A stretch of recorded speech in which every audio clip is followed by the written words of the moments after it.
What does it look like when you're a developer and you have a pretty different idea for the direction of your game to many of your user base? Well, I think this graph basically tells the story. And this is a graph, the user reviews of VR chat.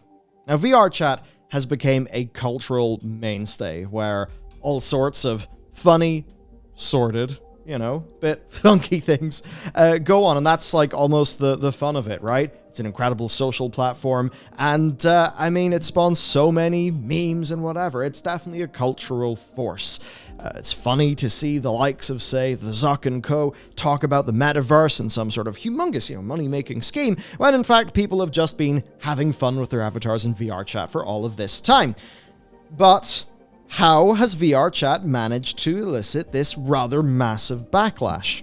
Well, it's because their users, I think, fundamentally feel a great deal of ownership over parts of the game. And that's because so much of the game bit of VR chat is the experiences that people have, that people create for each other. And indeed, it has the Unity-based SDK that allows people to customize their own avatars, to build worlds, to build levels that they can habit and explore.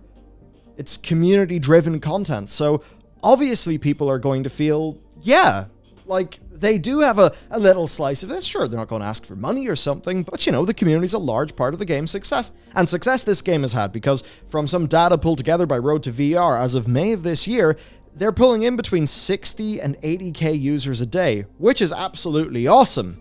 But there's a problem. Modding is pretty big for the game. But modding's actually against the terms of service. That's different to some of the user-generated content, obviously, but modded clients, are banned by the terms of service. It's almost like with Final Fantasy XIV, where it's a bit of a, hey, do your mods, do whatever, but don't show it off in a screenshot. Don't talk about it publicly where there could be a mod, right? A bit of just a wink, wink, nudge, nudge community thing. Well, while that may keep some things under the radar, it does not mean that those things are not known about. It does not mean that they are tacitly condoned, because in April 2021, the first thrust of this story occurred, where the developers of VR chat decided to enforce their terms of service, banning a selection of client modders, basically saying, hey, if you want to be unbanned, pull your mods down. The community revolted at this, and the studio reverted. They reinstated modders' access to the game without any further requirements. So the community celebrated. They had won! Is that not incredible? Modding has been saved. But why then am I here, in July of 2022, talking to you about this game being massively review bombed? While the community certainly did experience a win last year, it maybe wasn't the win that many of them thought they had had, because, well, has there been some selective memory, or is it just the fact that the can was kicked down the road, and now that the devs of VR chat truly want to enforce their terms of service, the core issue has fundamentally not been resolved? Because this is what they said in 2021, when they announced that, they said, this was a misstep. We have reversed the moderations. But VR chat is not permitting or condoning the use of modified clients, nor are we stating that the use of such mods is okay. We would like to reiterate that this is not a statement that VR chat is permitting modifications of the client. Doing so is still a violation of the terms of service and may result in moderation on the VR chat platform. So they never yielded on this. They just reinstated some people's accounts. And with that framing in mind, we come to the present day, where the VR chat security updates came in. It added easy anti-cheat, EAC, something you may know from many other games. And they did this in theory to provide, bolster security, solve a bunch of problems. But it also means that modified clients are going to be zapped. They're going to be zapped by this. Now, here's their reasoning. They say that modified clients are a large problem for VR chat. And they say the malicious client mods are responsible for a massive amount of problems for both the team and the users. They're saying that they're hearing from the users saying that they're being harassed, they're being griefed, they're being crashed, all this bullshit that's going on. Now, what are these issues? Well, thousands of users having their accounts stolen, amongst other things, on a monthly basis because of modified clients running keyloggers. Well, that's certainly something. Also, modified clients being linked to botnets that steal avatars, allowing for automated harassment and stuff that reports user locations. Right, so that's not cool, especially to people who could abuse that knowledge. And then it's support issues. So basically having creators dealing with users where the creations are not working because of mods, and then also VRChat themselves having bug reports that basically aren't to do with VRChat, they're to do with the modded client. But they also did admit that there are good mods, right? That a lot of people are just using mods because they want features that VRChat had natively, and they've said that they're working towards a native implementation of those things for a future release. Now here's the thing, guys, if you wanted to do this right, you would have held off on the security thing and added those features in at the same time, so people didn't feel like they're having a de facto loss, even though undoubtedly they will have found that they had a bit of a spiritual loss because of what this means for the modded clients. So they're talking about saying, I thought VRChat was working with mod creators. And they said that, yeah, they opened up lines of communication, and that feedback has informed them the sorts of things they want to add to the client. But, didn't mean that the modded clients would be okay. So basically here, what we have is the developer seeing all of the problems of mods and not really experiencing the upsides themselves, right? And then the users who really enjoy these mods just feeling like the things they enjoyed are being taken away, and that they then just have arbitrarily received a worse experience. Of course, being a live game, I mean, it's not really like it's going to be a feasible thing to just avoid the update or something. So essentially, that's what's happened. Instead of just doing a targeted elimination of specific problems, they have taken a blanket, structural approach to the issue, and they've implemented it decently quickly via the Easy Anti-Cheat integration. Now, the community feedback to this has been massive. Look at this. Recent reviews, 24,500, overwhelmingly negative. Look at this graph. That says it all. Really, adding really useless crap anti-cheat. Literally no words. Ah, look at that. 4 hearts to them in their updates, but still a negative review. Oh, I wonder what those hearts could have represented. So yeah, the community are not really liking this. And they have a bit of a feeling that Easy Anti-Cheat isn't really going to help them, and at least so far as they experience issues. And there was a thread that went on Reset Air, I believe, and it itself was sourced from a users-only feedback forum.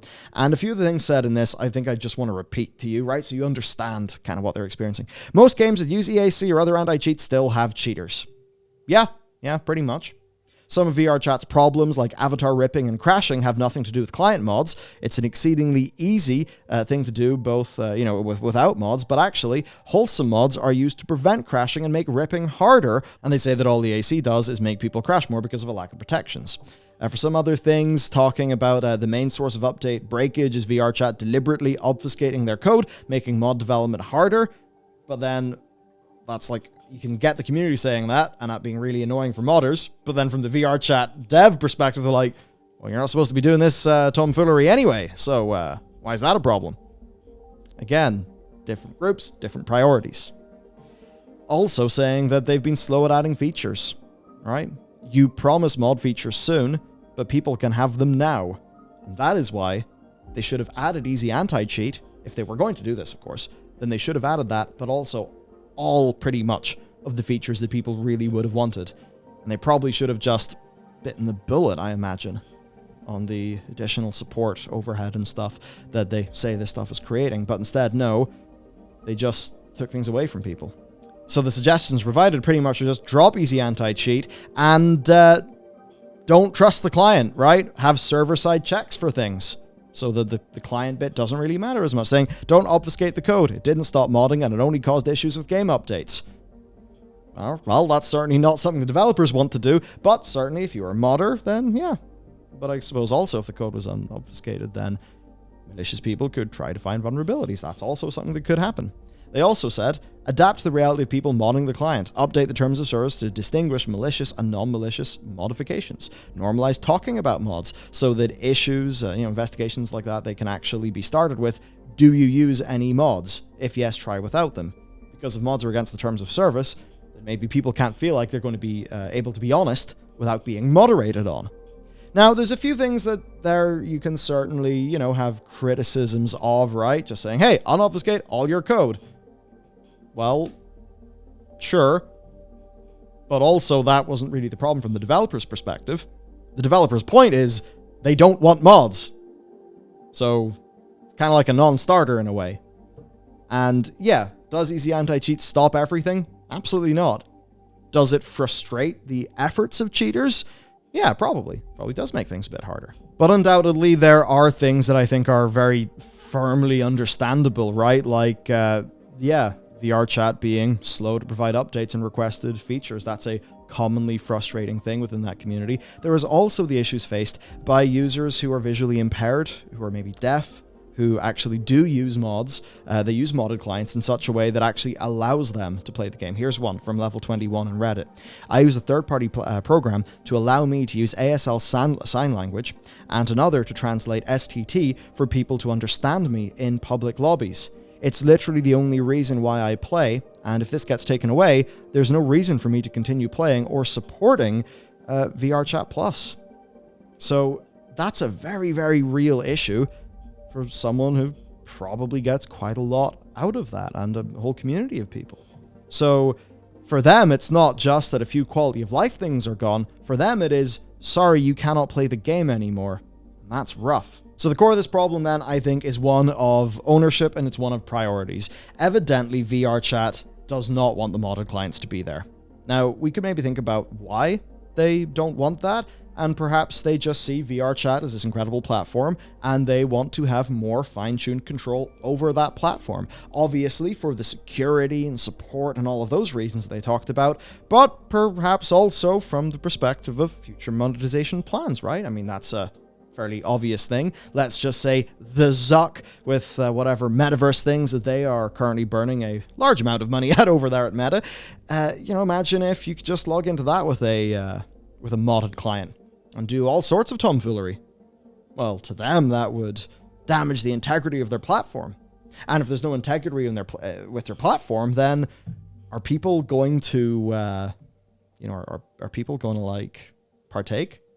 But, you know, not just partake as a game. I mean, partake in a business sense.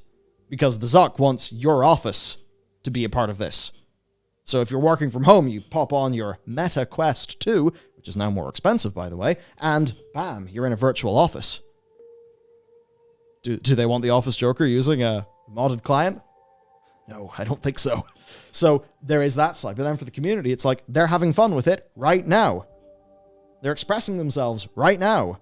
User-generated content is a large part of this, so they do feel an enhanced level of ownership over their experience within that platform, because that's what a platform does. It enables people to have a bit more ownership of the experience that they have within that platform. In the same way, a YouTube creator, you know, within the YouTube framework, they make their videos. And that's why whenever YouTube makes a policy decision that perhaps would frustrate us, we get frustrated. It's why Twitch streamers, why they will feel often very betrayed by Twitch. Because they are making Twitch. They are making the platform by providing the content. That is the sort of thing that gets tricky in a situation like this. It's a platform. It's not just a game that you download. And that does mean that developer-player relationship has got to be in a pretty damn good place. So overall, that's essentially what it is. What is VR Chat going to be? Is it going to be a large platform with a big old team making it, with whatever business model they eventually want to have for that, that's doing the whole metaversey thing? Or is it a neat little VR toy that you download and you throw a few mods on and you get into a weird, crazy demon sex party? I don't know. Some real Second Life shit, if you know what I mean. I mean, Second Life, that's a platform with user-generated content where a lot of very bizarre things happened. Not to paint all of VR Chat with that brush, obviously. But, I mean, that's is that not the sort of fork in the road? Having banter with all your, fun client stuff versus the way that they maybe want to take it. But ultimately, if they want to take the platform in that direction, well, they should probably think about having those accessibility features, having all that quality of life. And if they wanted to do that and they took that seriously enough, they should have made it so that this happening would be an upgrade to most people's experiences in terms of the quality of life features present and available for them. But evidently they didn't really do that. So this is a pretty good example of a company maybe not exactly taking the sort of the temperature of the situation that well. Or maybe they did and thought, yeah, fuck it, we'll just keep on going anyway. They're not going to leave. Where else are they going to go to? Now, as for the actual impact, per Steam, it's not massive. There is a little bit of an impact, but, you know, it's no humongous, amount of people stopping. But over time, we'll just have to see. Now, there has been a developer response here. So they said, though, that they've taken the feedback, they've organized it, they've got a big priority on accessibility, which certainly is a good thing if they were going to have anything. But they did say, look, they do not have plans or intent to roll this back. It is the way that it is. However, we hear you and see you saying that many of the modified client features that are being lost due to this are extremely important to you, or in some cases allow you to use VR chat at all, when in regards to modifications that add accessibility features that VR chat currently lacks. They then do go into a bunch of detail here: particle limiter, local voice fall-off adjustment, which I think would be a major thing, haptics on touch, more options for stuff, just a lot, movable main menu, which, you know, good for VR user experience, let's just say. Custom mic sensitivity for removing background noise from microphones in a really noisy world environment. Lots of things. Color blindness, features. Just stuff that really should be there but wasn't. Now, of course, they do caveat that, you know, obviously not everything always goes to plan, saying these are not all of the changes and features that are in, their near-term roadmap, but they are the ones that they've identified as being high priority and close to shipping, and there are actually more that they are planning on. So, that's the situation. Ultimately, though, that graph does speak volumes. What we need to see is how they actually, take VR chat forward from this. Will the players actually come back? Will this result in people, like, is this VR chat users using these reviews as a platform, as a means, a method to express themselves, to say, no, we're not happy with this? We're still going to do VR chat, but we're not happy with this? If so, we'll see a lot of these negative comments, but we'll probably not see a massive dip in player numbers. Or is this going to be detrimental enough to the experience where people just no longer enjoy VR chat as much and end up dropping off? That obviously is the big question. That is the big risk. Evidently, the developers of VR chat do not think that that risk will come to pass. They probably think that they have a pretty sticky, captive audience who are going to stay within their platform because, you know, their avatars, all their stuff is for that platform. The levels, the worlds, etc. They're all for that platform. They have their social circles on that platform, right? So they probably think they've got this pretty sticky, pretty invested audience who are not going to wander off to a competing product. But obviously, whenever a developer feels like that, that is where some complacency can creep in, and maybe that is a little bit of the fear of the VR chat community. Either way, we'll have to wait and see. Personally, I've not been on VR chat in over a year. I kind of remember, I spent a few hours gallivanting around on my Quest 2 after I was playing Beat Saber for a while. And, you know what? It was a fun old den of just madness and weirdness and randomness, and I kind of didn't really know what I was doing. But, VR chat has been such a staple of the online discourse of the culture for years now, that it would be sad to see bad things happen to it, because in a world where we see, metaverse be talked about all the time, and it's quite transparently there as an example, so that, it met his initial plan. I think it was a 55-45 cut or something like that, with them taking... either way, they were both terrible cuts for user-generated content. And it very much seemed like this was just, using this to just be big business suck. And compared to that, we have our MMOs that we play. We have VR chat, the versions of these things that the business bastards talk about that have came really from us, from the gaming community. They kind of feel like they're ours. They're not tinged with all of that bad stuff. And I think that's why it would be particularly sad, even if you do not play VR chat, for VR chat to experience some sort of existential issue, because they're kind of holding up, like the good point of that kind of like VR social experience in a world where quite evidently the large tech companies are just trying to move in and harvest up a whole bunch of money from it. So I do hope that an amicable solution ends up being found here, because losing that part of the culture, us losing ground in that space, I think would be a sad thing. Let me know, though, especially if you're a long-time VR chat user, what your experience has been. But that's been it for me. Hope you found today's story to be an interesting one. I certainly did. I'll see you next time.